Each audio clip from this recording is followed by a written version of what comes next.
So we have item 13. Adoption of the local government. Who's taking us through it? Liz is. Oh, there she is. I'm full of enthusiasm myself. Thank you, Mr. Chairman. So the local governance statement is a requirement under section 40 of the Local Government Act. So every council must adopt a local governance statement at the start or within 6 months of the start of its triennium. So we're rapidly approaching that particular deadline. And there's a list of requirements specified in section 40 of the Act about what the local governance statement must contain. Suffice to say, we've checked all those off, and this is really an update of earlier ones. It's, you know, the purpose of it is just to actually outline the functions, responsibilities and activities of the council and how we go about doing those. It includes our significance and engagement policy, and a number of other details about council. So, Mr. Chairman, I'm happy just to take questions on it, or not, if there's any concerns or questions about why something's in there or something's not in there. Questions? Starting here. Mr. Chair, just Liz, going to page, the first page of the report, it's labelled page 48 at the bottom. I'm just going down to responsibilities, and it says responsibilities of the council include formulating the region's strategic direction in consultation with the community to produce a long-term plan.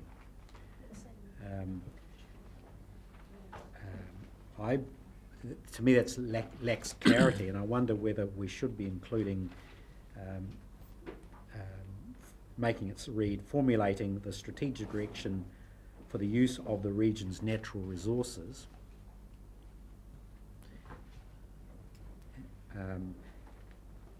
formulating the region's strategic direction to me is a vast undertaking, which is in a lot of elements beyond our scope. So I'm just wondering whether that's worthy of picking up on. The other issue I've got, or not issue, under the next page, on page 49 under activities, it says Hawke's Bay Regional Council is this region's environmental management and economic development authority. Now it just raises an issue with me in regard to the REDS process, and the question I've got is, if we're the authority, why aren't we in authority and have mandate over what's done there? Can you explain how that's got away from us? It's become a, Councillor Shaw, it's become a more collaborative process, and there have been agreed, new structures new structures set up to look more regionally at the economic development functions across Hawke's Bay. One of the first actions required of Matariki, the regional economic development strategy, is to look at the delivery model. And I expect that this is one of those parts of this document that will change, certainly, but probably within the next 12 months, or will need to be updated. There will be others as a result of you undertaking a strategic plan refresh. So there's opportunities, there's always opportunities. Council may update this at any time, and I think that's one of those situations as well. I appreciate all those lovely words. What I'm wanting to know is, do we have a statutory obligation are we the authority or not? We said we are. We are still the Economic Development Agency for Hawke's Bay, yes. Sure. How come we're not the leader? If I would have seen it as the... Or have we moved? I'll ask James to answer. Well, Councillor, this goes to the definition of economic development. We do hold we are the contracted provider on behalf of central government for the Regional Business Partner Program, which is to say that we are deemed by central government to be the conduit into the region for funding in the economic development space, but well, certainly in the business development space. Of course, economic development can be broadly cast to include all infrastructure. It can include the education activities out at EIT, you name it. It all goes into the regional development pot. There is no other authority, if you like, that has a regional responsibility for economic development. And I would read this as this region's economic development authority. There is no regional body in that space other than ourselves at this point in time. We don't actually have any legal status as such. There's no statutory responsibility in that regard. So why have we said authority? We could have said we're a regional economic thingy. We could say agency, yes, or organisation. You see what that leads on to as a question as well. Well, look, it does, and look, as you get down here, you'll note that the existing vision, values, etc., predates the current set that we have before you for consideration at the moment. I even note that photograph is nearly 2 years old, and there's a range of staff in that photograph that have moved on, and there's a bunch of people that, and look, there's a bunch of things in here which have been carried forward, and I think what would be helpful is that following the refresh of the strategic plan, if we comprehensively relook at this, the issue we've got at the moment is we've got a statutory requirement to fulfil, so this is a little bit of a rollover, and Liz's point really was that we can change this at any time, and she anticipates we would in the next 12 months. Next question, turning to page 63. Strategic assets.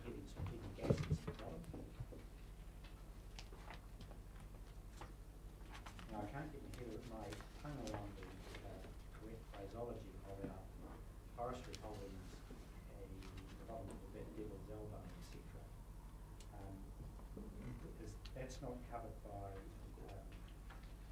Tutera Regional Park, is it? You're referring to Tom Goyer. Referring to Tom Goyer? What do we call it? The piece of land we bought, the farm we bought, we planted stuff on. Oh, yeah, Waipata. Yeah. Waihapua. You're the same as me, councillor. I can't get there either. Waihapua. Oh, why isn't it there? Is it? Oh, no, absolutely not. It's not that important. No. Tutera Regional Park, excluding the commercial forestry. Yep. Is that what Waihapua forest means? No, absolutely not. No, Waihapua forest are not there. I wouldn't think so. It's not. It's not very impressive, I don't think.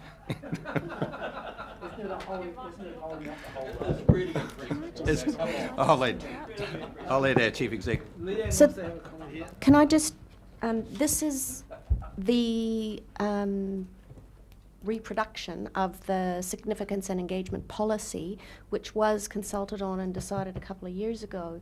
So it's not something that we can just add and take things away without consulting with the public. If we want to review and update I disagree it, with you. yeah. I disagree with you. I'm asking the question: is that one of our strategic assets, and should it be there? No, and I think it sits in the pardon my colloquial term here, the bucket of a question mark as to whether it should be on the council balance sheet or on HBRIC, frankly. Or on HBRIC. Yeah. Absolutely. Not seen as a strategic asset. No, I don't believe it is. Why not? Well, Holds up the road. what's that? Holds the road. Well, it does. Carry on. Page 73.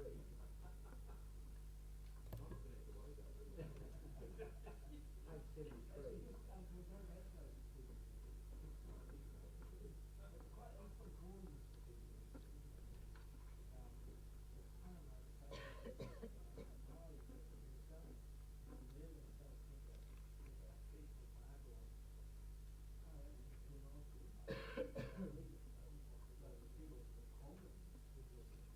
So, as I understand it, they're listed in the significance and engagement policy precisely because any transaction to transfer or to do anything with those then triggers the significance, and we would consult on it, which is to say smaller land holdings that we might have, that we might wish to dispose of, would trigger that test. Certainly wouldn't be selling this without No, not without consulting you.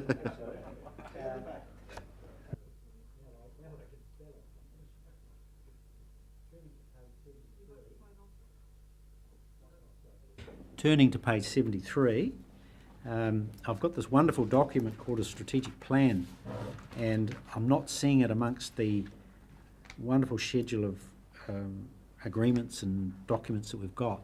Is it not part of the suite of our documentation? It's not a requirement under the Local Government Act. It's something that council has chosen to prepare and now to review. But the list of documents on page 73, all those ones in the column, left-hand column headed plan, are all items that have to be prepared at some point or other through the triennium. Councillor, look, just if you look over the page on 74, there's a council policy section, and in there's a community engagement and communication strategy. Can I suggest that we add the organisational strategic plan just to that list, Leanne, if we could? Thank you.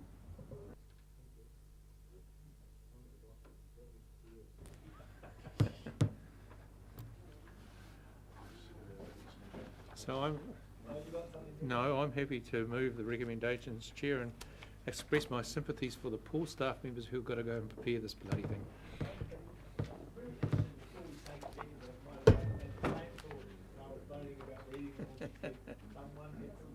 That's right. That's right.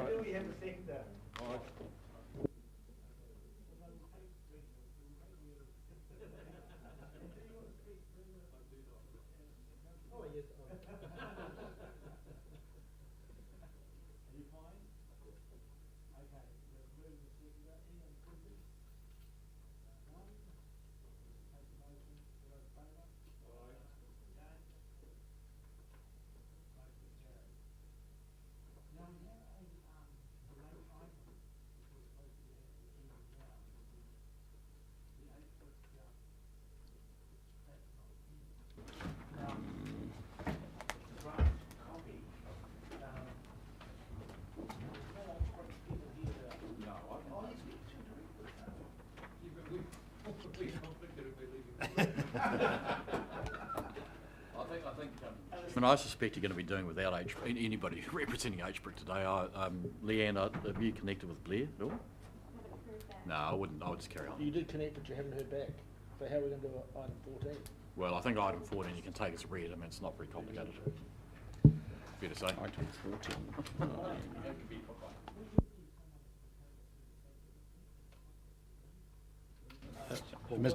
Yeah, Mr. Chairman, I wrote the paper. It reflects a letter that was sent by the chairman of HBRIC to yourself. So it does. So yeah. So I'm at. So we're conflicted. Can That's my view, and Andrew agrees, so we need to leave. yeah, or have a cup of tea. I'll wait in the back. I'll scream in the bottom of the freezer. Shut the door so you can't hear us talking.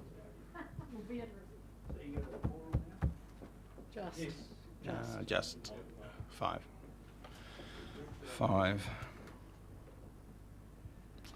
Well, thank you, Mr. Chairman. Just a little bit of process as we're in, we know where we're headed. The draft statement of intent was approved by HBRIC board at their meeting on the 17th of February and came to our council at the end of February. Process is now for this council to assess their requirements for the statement of intent and put their views back to HBRIC. And HBRIC board will look at it again, and council's final adoption is the 30th of June. So there's a couple more steps. So one step today, our council saying what they want in it, HBRIC looking at that and approving it, and it coming back for final approval and adoption by council by the 30th of June. All statutory stuff. Now, in attachment 1 is the statement of intent. It's not a track change version, it's the clear version, and that was the copy that was attached to the letter that the chair of HBRIC sent to our chair on the 28th of February. I also got a tracked change copy from HBRIC because I thought it was easier to see where the changes had been, and paragraphs 5, 6 and 7 deal with the inconsistency between the track change and the formal statement of intent as approved by HBRIC board. It refers to the ability for HBRIC to raise funds for investment in working capital. The attachment 1 is the 5%, which is what the current SOI says. The track change says 25%. I have cleared that after I wrote this paper with Blair O'Keefe, the Chief Executive for HBRIC, and he's apologised for the inconsistency. It was an error, so the paragraphs there in 5, 6 and 7 I wouldn't have written had I managed to get a hold of them. So the version that we will be looking at is attachment 1, and it has the 5% borrowing requirement. There's no 25 is wrong. So most of the proposed changes from the previous SOI refers to updating for current circumstances like councillor directors, which is new, the Supreme Court case relating to the land exchange for the Ruataniwha, and the financial tables all just being updated, which you'd normally expect to get. The only issue that we really need to address ourselves, I believe, is this council is in the area of the dividend level. Now, the letter from the chair of HBRIC refers that they have assumed that the Ruataniwha scheme will proceed within the next 12 months, but they haven't included any special dividends there. In my discussion with Blair O'Keefe, the acting chief executive, was part of the reason they didn't do that is they didn't know the impact of the months of drawdown and the amount of dividend we would require under the terms of Council's decision on June 14, which states that there's a 6% return to flow. So he and I worked on that. I've come up with the numbers. I've given him the numbers, and he has put them to his board on the 13th of March 17. So on the next page 2 of this report, there is a table, and here I have attempted to show you the dividends from a forecast to be received from HBRIC in the LTP as against actuals and reforecasts. In all cases, the amounts paid by HBRIC for dividends is less than the LTP. And the main reason for that, of course, is that the financial close for the Ruataniwha keeps moving out. So the council ends up with money that they can put on deposit, so therefore they don't require as much dividend. So that's why there's less dividend coming through. In 15-16, that is so. 16-17, that's in the current SOI that was adopted by the 30th of June 2016. The forecast dividend is 9.5. And the one we're looking at today is 2017-18. The LTP had 12.2, and the draft annual plan that you've just adopted today, Chairman, is got 10.5 in there, and that is driven by the assumption that the financial close for the Ruataniwha will be January 2018, and that is indeed an assumption. If indeed that assumption is wrong in that the Ruataniwha doesn't proceed during the 17-18 year, which it may well not, then the council would need 9.98 million by way of dividends, because of course we'd be able to retain that money and invest it. So it's done fair and in a fair and proper manner. The recommendations to this paper deal with the dividends and state that the shareholder does require that dividend level, and we use the authority under the Local Government Act Section 5 to indicate to HBRIC what our required level is. Paul, questions? We're getting thin on the... Neil, you first? Yeah, Mr. Chair. Paul, I just wonder whether you could help me, please, with there's a phasing issue in regard to our balance date 30 June versus the port's 30 September. Yes, there is, but there's two dividend payments, one in December, one in June, and for this current financial year we've received in the order of 3 million in December, and the remaining, which will be 6.5, is due in June. Is it the end 17? It's before the end of balance date. Yes, yep. Absolutely. If we wanted to obtain from the port in the current financial year an extraordinary dividend, windfall dividend, given their financial performance and the circumstances they're in. Can you advise me, would we make a request outside of this SOI process for that, or would we make a request as part of these recommendations because it's falling into the port's last quarter, which is our first quarter? So if Yes, we wanted the Councillor. money in our balance sheet by 30th of June, we would have to ask a question now, or alternatively, do we put it here? If you want the money before the 30th of June 2017, you would have to drive a process to amend the current statement of intent. And I'm not quite so certain on the legals of that, but I've looked up the Act, and if you want to invoke Section 5 and alter your dividend level, you have to give them the opportunity of discussions and consultation. So if you wanted to alter your current year SOI, then the process would be to have discussions with HBRIC to approach the port and with a view to getting more money. That would be the current financial year.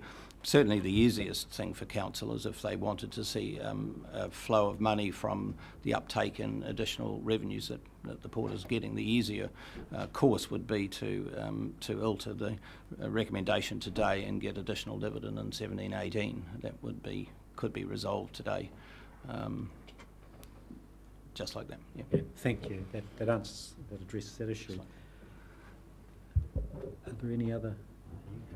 Well, Mr. Chair, I've got an amendment to the recommendations, and I want to table for discussion this resolution.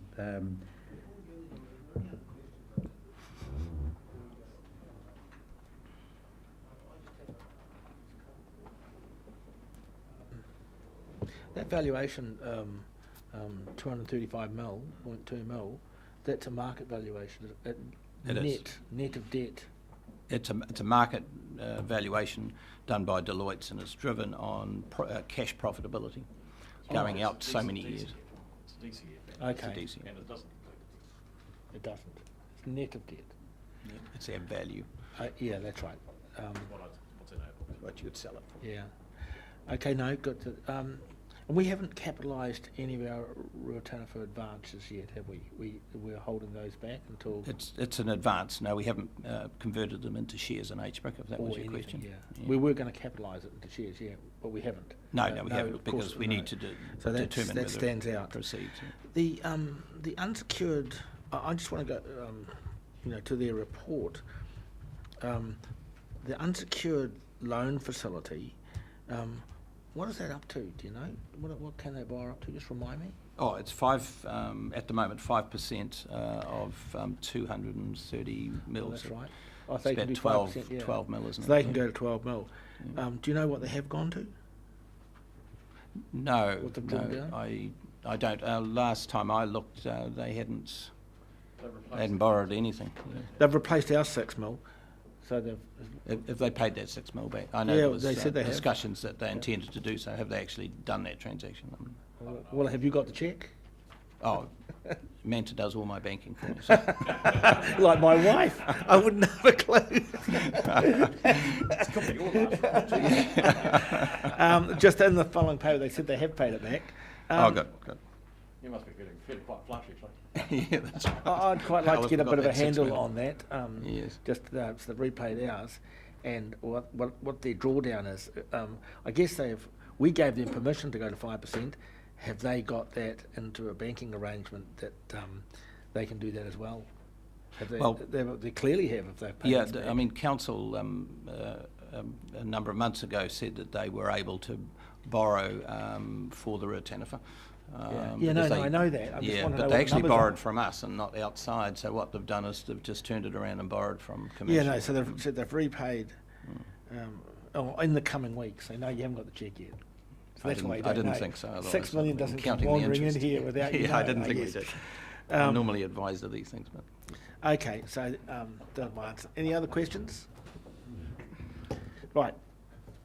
Mr. Chair, I'm wanting to propose an additional a recommendation that reads that the Port of, and it's in relation to the mission statement appearing in the document, in the SOI, at page 10. What that's saying is that to optimise the financial and strategic returns to council from its allocated investment portfolio. And in regard to that, I'm wanting to propose that the Port of Napier be removed from the allocated investment portfolio and the performance targets and measures tables be amended accordingly. Yeah, no, I've got that one. Yeah. Okay, just that's such a. I think we should get that up on the board. Just to see exactly what Neil's saying there. So you said under number 3, No, objectives? It's a new one. Recommendation, additional recommendation. Number 3 it is, yeah. Could be number 3. So which one's he taking? It is. He removed from the allocation. That the Port of Napier Limited be removed from the allocated investment portfolio.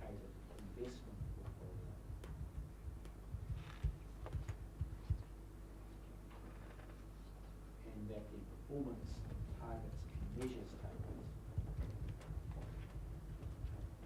be amended accordingly.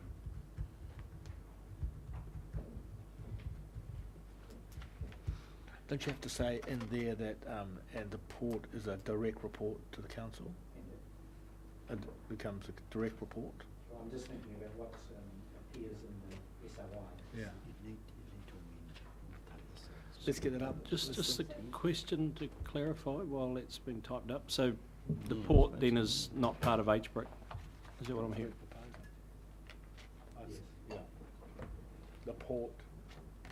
So the question through you to the Chief Executive is, would that not then be require public consultation?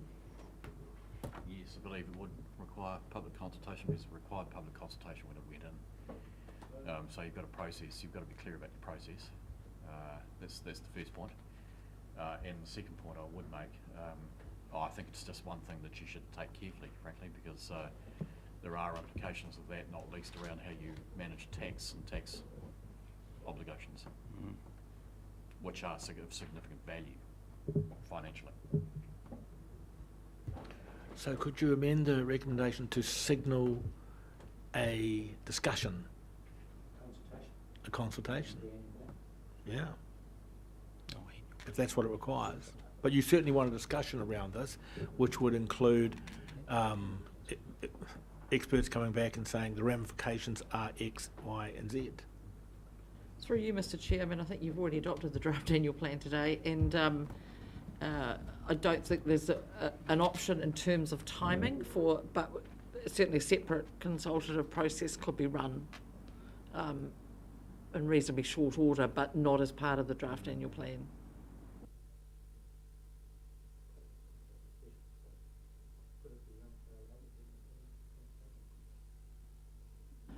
We'd have to, my initial thoughts are probably not, because there has to be a statement of proposal prepared and adopted by you as a council. It would has to look at all the options, and until we've had a discussion with you about why and how and the other details, it's difficult to work out what the content of that statement of proposal would be. Mr Chair, that's helpful in terms of process, notwithstanding the fact that this process in terms of indications back to HBRIC is an advisory process. We're not adopting the SOI today, we're simply signalling back to HBRIC that that's the direction of travel. So it essentially kicks that process off, and your advice is that we would need to trigger a special consultative process and get advice around developing statement of what's the term you used? Statement of proposal. Statement of proposal, yes. So they would be the consequences of taking this step, Mr. Chair.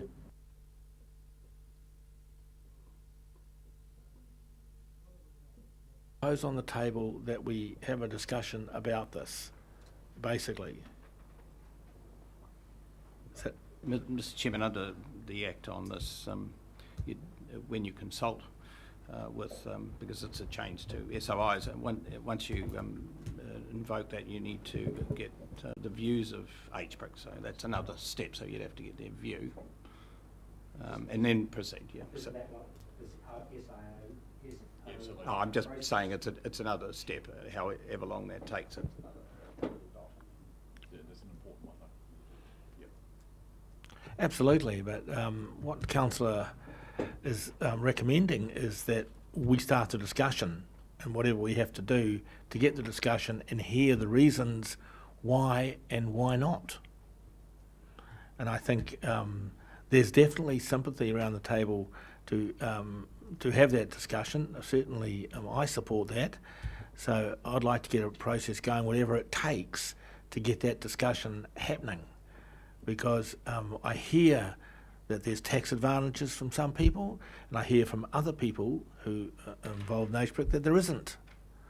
To me, it just seems like a really strange setup, and where we have a competent board of directors with a chair running our port, and they report to somebody else, not us as the shareholder, as the governors representing the shareholder. So I certainly want a discussion around it, and Councillor Curtin certainly wants a discussion around it. So whatever it takes to formulate a resolution to make sure that the right process takes place, that's what he wants. That's right. That's correct, Mr. Chair.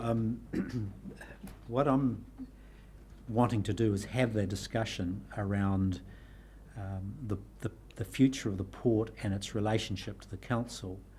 I know I've moved a resolution. It hasn't been seconded yet, so we're not in debate, if you like. But in terms of explanation of bringing it forward, is that I'm sensing a very substantial desire in the community to, if you like, return democracy to the process and return the governance of the port directly to council.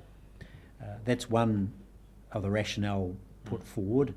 A second is that there are major discussions, consultations, dialogue going on around the future of the port and its investment. I think that dialogue should be held directly with us as councillors, as the governors, as opposed to the megaphone type approach that's been characterised in the last little bit. The other aspect to this is the residue, the HBRIC entity going forward has an opportunity to focus on water issues and water storage issues, and that ought to be its focus. So we've got some important decisions to make in terms of composition of that board. If bringing this forward at this stage, tabling it, is influential in those appointments, I think we ought to make that clear now, that the focus of HBRIC ought to be on the very important issue of water storage, whether it's in Ruataniwha or in Naroa or anywhere else. That ought to be its significant focus at the moment. Point of order, Chair. We're getting a discourse on an unseconded motion, which actually doesn't exist at the moment till it's seconded. We're not exactly sure what the motion is, so we need to... It hasn't been seconded, so it doesn't exist yet. what is the motion? What is the... Oh, there it's up.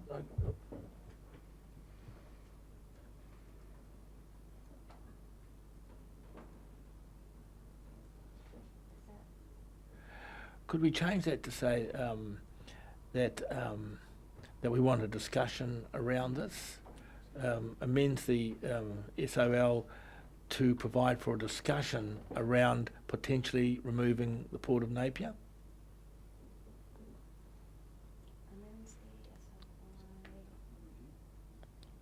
Because if someone comes up with a compelling tax argument, we don't want to have it. We need to know that. I haven't heard the compelling argument, why it is there. Clearly a council several years ago did this. Well, I don't get it. So I want a discussion around it. So are you happy to have... Well, Chair, with all due respect, I'm not today, so I won't be taking part in that vote. And you, Well, that's and you fine. won't have a quorum. So we're not having the discussion today, Chair. Simple as that. Sorry, we have got a quorum, Mr. We have got a quorum, you can vote against it.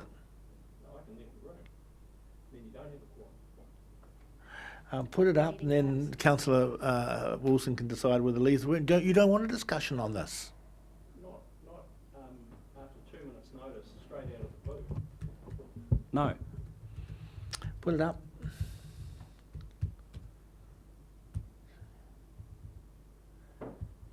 To amending, isn't